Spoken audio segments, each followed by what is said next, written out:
How one woman destroyed her brother's ego. You don't have to destroy them, just become so successful they destroy themselves. The air in the grand lobby of Evergreen Summit Lodge was thick with tension, the kind that clings to your skin and makes every breath feel heavier. The scent of pine wood and freshly brewed coffee from the lodge cafe should have been comforting, but all I could taste was the bitterness pooling in my throat. My voice sliced through the silence like a blade, sharp and unyielding. What do you mean Ethan will be CEO? Mom barely glanced up from the financial report she was pretending to review. Her hand flicked dismissively, as though my frustration was nothing more than a child's tantrum. "Natalie, sweetheart," she said in that slow, patronizing tone that always made my blood boil. "Your brother has more natural leadership ability. You're too meticulous. You get caught up in the details." Meticulous. The word echoed in my mind like a slap, as if saving this hotel from collapse had been a distraction, as if the countless hours I'd poured into this place, into their legacy, were nothing more than a nuisance. And then, right on cue, Ethan strolled in, hands stuffed into his pockets, wearing his signature smug grin, the same one he'd had since we were kids. That look, one of effortless entitlement, was burned into my memory. The look of someone who never worked for anything because he always had someone handing him the prize. "Hey, Nat," he drawled, stretching like he had all the time in the world. "Don't take it personally. Someone's got to focus on the big picture. And you're great with the small stuff." Small stuff. The words echoed in my head, and suddenly, I could barely breathe. For 8 months, I had fought tooth and nail to keep Evergreen Summit from going under. 8 months of 16-hour days, no sleep, and an endless uphill battle to restore our family's failing legacy. 8 months ago, Dad had called me in tears, telling me they were weeks away from bankruptcy. I didn't hesitate. I walked away from my entire life in Chicago, sold my condo, cashed in my savings, and came home. I had thrown myself into reviving this place, modernizing the hotel, implementing the latest booking systems, negotiating supplier contracts, creating new marketing strategies, and personally training the staff to improve service. And it worked. Evergreen Summit didn't just survive, it was thriving. I had done that. Mr. Not Ethan. Ethan wasn't even here when the hotel was on the verge of collapse. He was partying in Denver, bouncing between meaningless projects, living off our parents' generosity while I was fighting to keep their business alive. And yet, here I stood, watching him take credit for my work. The silence in the lobby was deafening. The staff, gathered for the announcement, all wore the same uneasy expressions. Some looked at the floor, unwilling to meet my eyes. Others, like Olivia, our head housekeeper, glared openly. She knew. She had worked here for 20 years. She had seen who actually saved this place. And yet, just like me, she was forced to stay silent.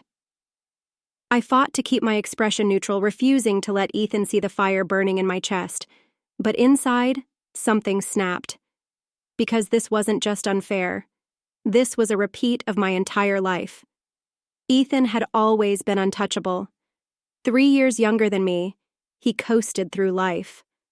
While I was earning my hospitality degree, working my way up from front desk manager to regional director, Ethan was chasing the next big idea, never seeing anything through. First, he wanted to be an architect, then an entrepreneur, then a filmmaker. Every year, a new passion. Every year, failure after failure, until he'd run out of money and come home, only for Mom and Dad to bail him out. They called it giving him time to find himself. Meanwhile, my success was never enough. "That's nice, Natalie, but when are you moving back home? When are you going to settle down? You work too much. Relax a little." But when Dad called me that night, saying the hotel was falling apart. Who did they turn to? Not Ethan. Mr. I had spent the past 8 months saving their legacy. And yet, here they were, handing Ethan everything I built. Again. The past few weeks had been hell. Ethan waltzed into his new role as CEO, making reckless decisions left and right. Just yesterday, he cut our complimentary breakfast service because, according to him, it was wasting money. I showed him guest feedback explaining that our breakfast was one of the main reasons people chose our hotel over competitors. He laughed. Numbers aren't everything, Nat. I wanted to throw my coffee in his face, but today was the final straw. This morning, I walked in to find Ethan firing Olivia, our most experienced, dedicated employee. His reasoning? She wasn't flexible enough about his new scheduling system. His system would leave us understaffed during peak checkout hours, causing chaos at the front desk. I stepped in, saving her job, but the humiliation on her face would haunt me for a long time. I stormed to Mom and Dad, bringing evidence, financial projections, guest feedback, proof that Ethan was ruining everything. Dad wouldn't look me in the eye. Mom patted my hand. Sweetheart, you need to give your brother time to find his footing. He has such wonderful ideas. That's when I saw it. The sign. Driving home, I spotted the for sale sign in front of Riverside Lodge, our main competitor for years before it fell into disrepair last season, and suddenly, it all clicked. It had better views than Evergreen Summit. It was closer to the ski slopes. It had potential. I pulled into the parking lot, my hands shaking as I gripped the steering wheel. And I thought about every time my parents overlooked me, every time they dismissed my success, every sacrifice I made. Something inside me hardened. I picked up my phone. And I called a realtor. The owners were desperate to sell. I had the savings. I had the knowledge. By the time I drove home, I had scheduled a viewing for the next morning. For the first time in months, I felt something I hadn't felt in a long time. Excitement. I wouldn't stand here and watch Ethan destroy everything I built. I was going to build something better. Something that was mine. Let them see what they lost when they chose him over me. Regret is a slow poison, but revenge, that fuels you. The next morning, I arrived at Riverside Lodge before the sun had even finished creeping over the mountains. From the outside, it looked exactly as people had described. Forgotten, decayed, abandoned. The old stonework was crumbling, the wooden deck warped from years of neglect. The once grand entrance had a for sale sign leaning lopsidedly against a broken post. But where others saw ruins, I saw a gold mine. I stood there, staring up at the empty skeleton of potential, and made a promise to myself. Ethan would run Evergreen Summit into the ground. Mom and Dad would regret their decision, and I would make Riverside Lodge something they could never ignore. I walked through the dust-covered lobby, running my fingers along the wooden check-in counter. The faded chandeliers above had lost their luster, and cobwebs stretched between the high beams. A lesser person would have walked away. I smiled. This was going to be fun. The realtor arrived shortly after, his expression a mix of curiosity and disbelief. It needs a lot of work, he warned, flipping through his paperwork. Honestly, most buyers take one look and walk away. The previous owner let it go to hell before selling it off to a bank. Perfect. I kept my expression neutral. Let's talk numbers. He hesitated. You're serious? I folded my arms. I don't waste my time. By the time I left, the deal was as good as mine. No hesitation, no second guessing. Because this time, I wasn't waiting for permission. I was taking what I deserved. The moment I signed the papers for Riverside Lodge, a strange calm washed over me. It wasn't relief. No. This was something sharper, more deliberate. It was the quiet before the storm. The kind of stillness that comes when you know you're about to change everything. I stood in the empty lobby of my new acquisition, the air thick with dust and the faint scent of mildew, and I smiled. This place was a wreck, but it was mine, and I was going to turn it into something extraordinary. But first, I had to watch Evergreen Summit burn. Ethan's reign as CEO was a disaster from the start. He treated the hotel like his personal playground, cutting costs in all the wrong places and ignoring the very foundation of what made Evergreen Summit successful: its people. One by one, the employees who had stood by my side started quitting. Olivia was the first. She lasted a month before finally walking out, muttering something about not sticking around to watch the place sink. Then Jacob from marketing. Then Maria from front desk. I heard the rumors before I even had to ask. The guests were complaining. The once soaring reviews, plummeting. Ethan, of course, didn't notice. Or maybe he did and was just too arrogant to care. Either way, he was playing right into my hands. For the next 3 months, I worked at a relentless pace. I poured every resource, every ounce of energy into reviving Riverside Lodge. While Ethan was busy destroying a legacy, I was creating a new one. I renamed it The Summit. A little on the nose? Maybe. But I wanted people to know exactly what I was aiming for. I called in architects, designers, and my most trusted hospitality contacts. I handpicked every material, every color scheme, every guest experience detail. While Ethan was cutting corners, I was raising the bar. Word spread fast. Some whispered that I was being spiteful. Others, they cheered me on. And the best part? The very employees Ethan had driven away, they came to me. One by one, they joined the summit. And soon, Evergreen Summit wasn't just losing money, it was losing its backbone. I didn't have to keep tabs on Ethan's downfall. The town did it for me. Did you hear? The new CEO at Evergreen Summit is a mess. I stayed there last month. The service was awful. I heard they had to slash their prices just to fill rooms. I'd sit in my meetings, sipping my coffee, pretending I hadn't already heard it all. And I never said a word. Because while Ethan fumbled, I flourished. While he lost, I won.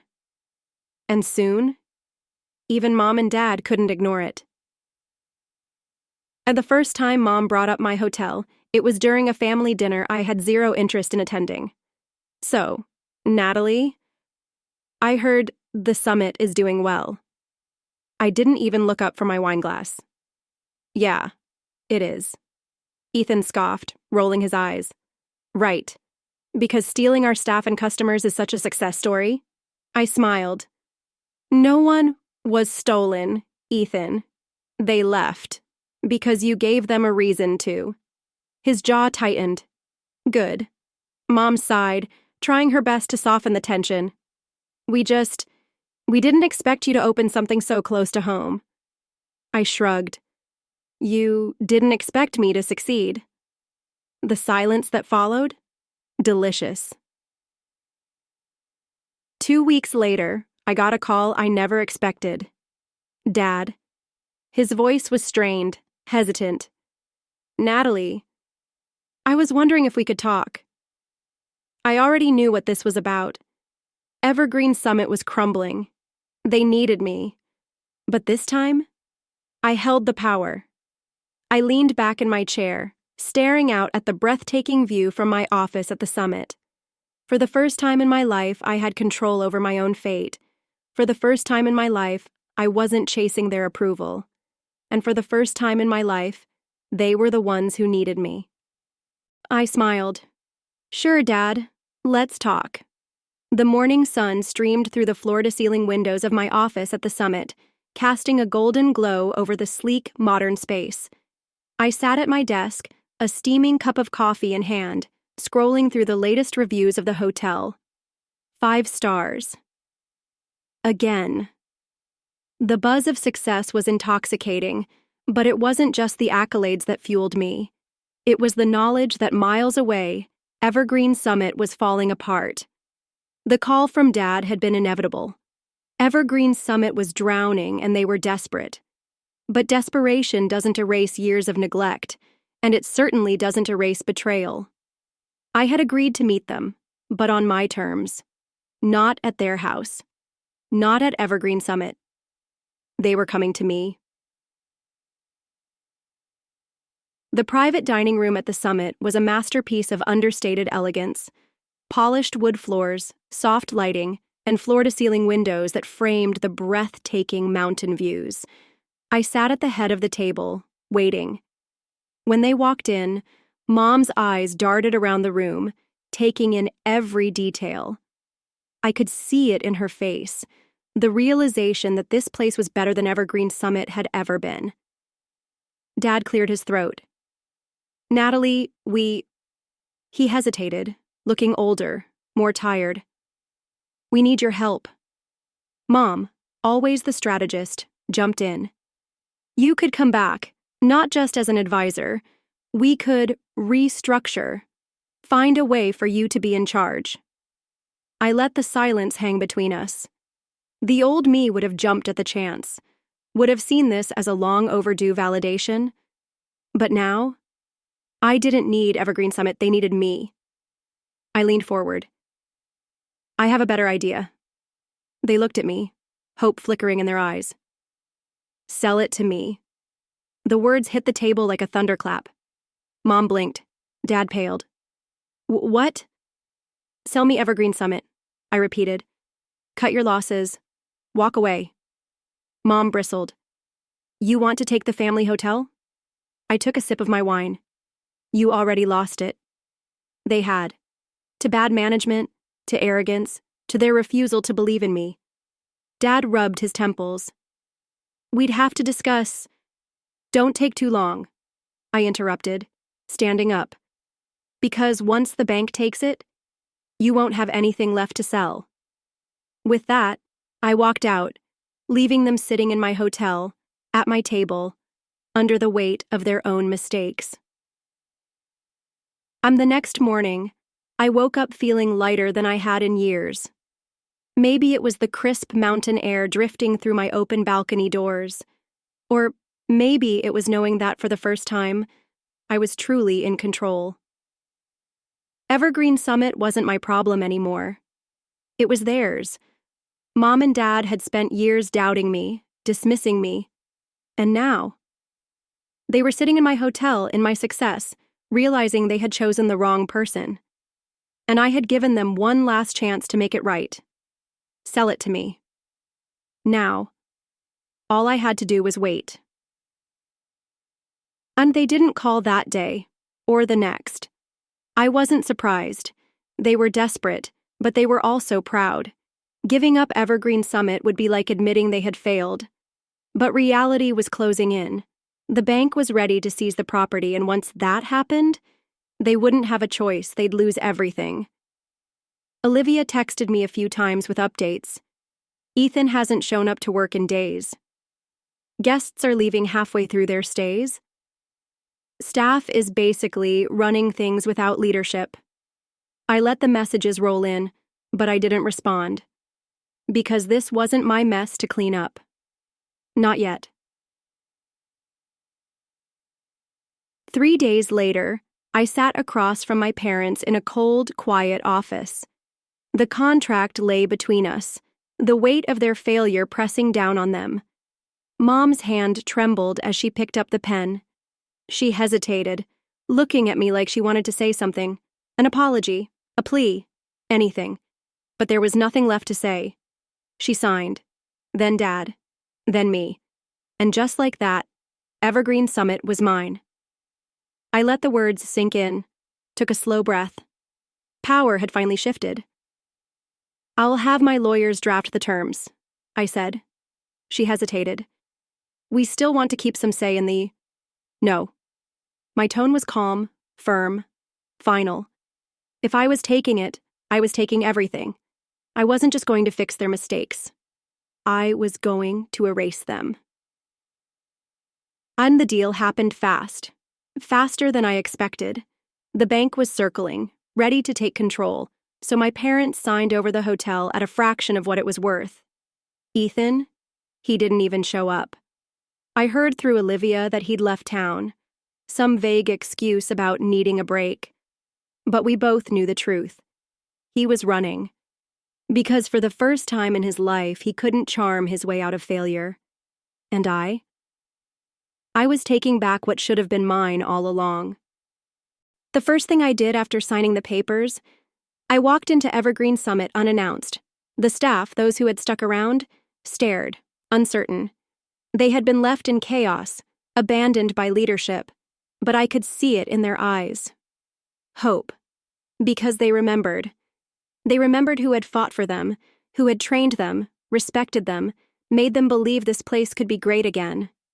And now, I was back. I stepped up to the front desk, looked around at the once grand lobby that now felt cold, empty. That would change. Staff meeting in 1 hour, I announced. Things are about to be different.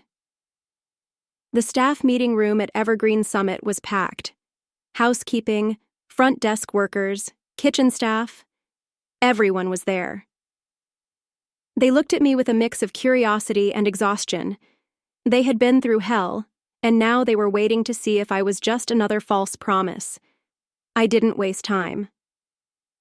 Evergreen Summit was once great, I said, my voice steady but firm. Then it was neglected. You all saw what happened. Nobody spoke. The air was thick with tension, the kind that comes when people are too afraid to hope. That's over now, I continued. I don't believe in patching up problems. I believe in tearing them down and rebuilding them right. I let the words sink in before continuing. If you're here, it's because I want you to be part of that. If you're not up for it, leave now. No hard feelings.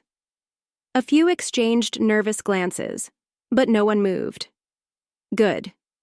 Then let's get to work. For the next 2 months, Evergreen Summit transformed. I ripped out the dated decor. I retrained the staff. I brought back the personal touches that had once made this place special. And I did something else. Something bold. I rebranded. Evergreen Summit was dead. It was now Summit Heights. A new name. A new standard. A new legacy. People whispered about it. Was it revenge? Was it a power play? I didn't care. Because I knew the truth. I wasn't just proving them wrong anymore. I was proving myself right. 6 months later, Summit Heights was booked solid, top-tier guests, 5-star ratings, a waiting list months long. And the best part? The business journal that once called Evergreen Summit a failure? Now, they were calling Summit Heights the future of mountain hospitality. I framed that article, hung it in my office, right where my parents would see it when they visited. Because, yes, they visited. Of course, they did. Mom and Dad stood in the newly renovated lobby, eyes scanning the modern chandeliers, the elegant stonework, the full tables at the restaurant. It was better than Evergreen Summit had ever been, better than they had ever imagined. You did well, Dad admitted. Mom nodded. Proud, but also something else. Regret. I smiled. I know. She hesitated. Do you think we made a mistake? I met her gaze, steady. Yes. No. Softening the truth. No pretending it didn't matter. Because it did. But I wasn't angry anymore. I didn't need their approval, because this was mine. And I had won. The first snowfall of the season blanketed the mountains in a quiet, pristine white, and Summit Heights glowed like a jewel against the frosty landscape. The hotel was alive with the hum of guests, families laughing by the fire, couples sipping wine in the lounge, and skiers returning from the slopes with rosy cheeks and stories to share.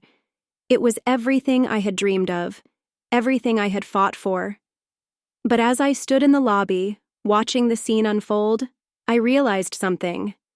This wasn't just my victory, it was ours. Ethan had been working at the hotel for 3 months now, starting as a bellhop and slowly earning the trust of the staff. He wasn't the same person who had waltzed into Evergreen Summit with a smug grin and a sense of entitlement. He was quieter, humbler, and genuinely trying to make amends. It wasn't easy, for him or for me. There were moments when the old anger bubbled up, when I wanted to remind him of everything he'd cost me. But each time, I reminded myself that holding on to that anger wasn't helping me. It was just keeping me stuck. One evening, as the sun dipped behind the mountains, casting a golden glow over the snow, Ethan found me in the lobby. He hesitated before speaking, his hands shoved into his pockets like they used to be. But this time, there was no smirk. Just uncertainty. "Nat," he said, his voice quiet. "I know I don't deserve it, but thank you for giving me a chance." I looked at him, really looked at him, and for the first time in years, I saw my brother. Not the rival, not the golden child, but the person who had been just as lost as I was in his own way. "You're not done proving yourself," I said, my tone firm but not unkind. "But you're here. That's a start." He nodded, a flicker of gratitude in his eyes. "I won't let you down." Mom and Dad visited more often now, though their visits were tinged with a quiet regret. They never said it outright, but I could see it in the way they looked at Summit Heights, in the way they hesitated before speaking to me. One evening, as we sat by the fireplace in the lounge, Mom finally broke the silence. "Natalie," she said, her voice soft, "we're proud of you. We always were. We just didn't know how to show it." I didn't respond right away. The words should have felt like a victory, but instead, they felt like a weight being lifted. I realized then that I didn't need their approval anymore.